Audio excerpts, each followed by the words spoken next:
Now, tonight, give me a break. Did you watch the presidential candidates last night? It was more of a real debate than people expected, but still, it was much less than it might have been.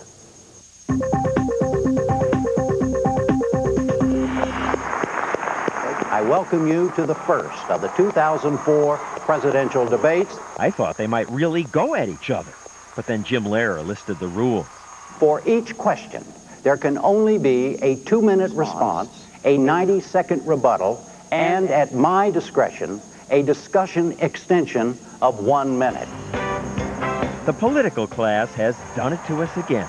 Republicans and Democrats got together and crafted rules to try to prevent anything surprising from happening, anything revealing. I have a better plan for Homeland Security. When Senator Kerry said that, I wanted the president to ask exactly what is that plan?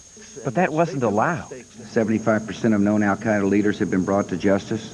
After that, I thought Senator Kerry would say, but haven't those leaders been replaced by even more people who hate us? But the candidates weren't allowed to talk to each other. How constipated. That allegation is particularly absurd. In England, they argue with each other. Why doesn't the Prime Minister take that? Not here. Candidates may not direct a question to each other. The next debate format is even more restrictive. Not only will they not be allowed to speak to each other, they will be in different rooms, in different states, in different languages.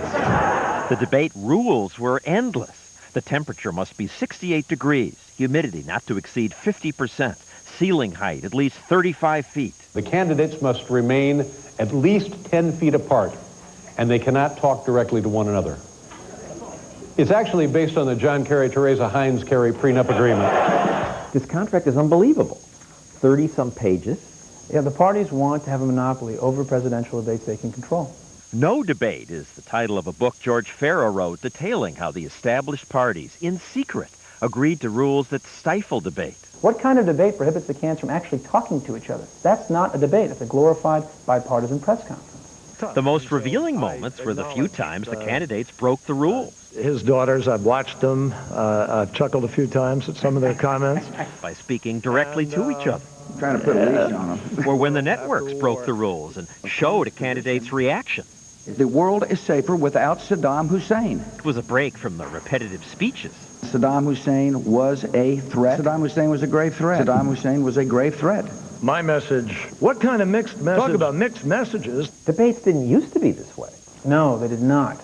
There you go again. Next question. Debates used to be run by the League of Women Voters.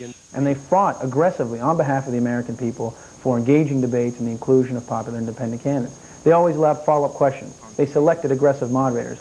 They had rebuttals and surrebuttals, so you got past the memorized soundbite and forced the candidate to have to think on stage in front of tens of millions of voters. I will not make age an issue of this campaign. I am not going to exploit That created spontaneous moments. my opponent's youth and inexperience. Mr. Anderson? Sometimes there were third-party candidates like John Anderson or Ross Perot. But Republicans and Democrats didn't like that. And so the next election, they excluded Perot.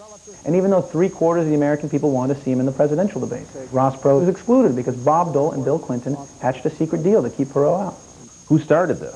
Michael Dukakis and George H.W. Bush. Every time you use that label, The League considered the politicians' deal so restrictive, they pulled out.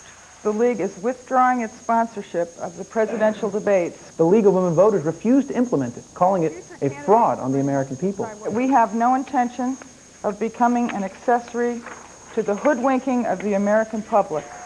So the Democrats and Republicans took it over and excluded everyone else. Ralph Nader said, yes, he will participate in the presidential debates. Okay, he'll be at home yelling at the screen, but he's going to play a role. It's like the political class protecting itself. Absolutely.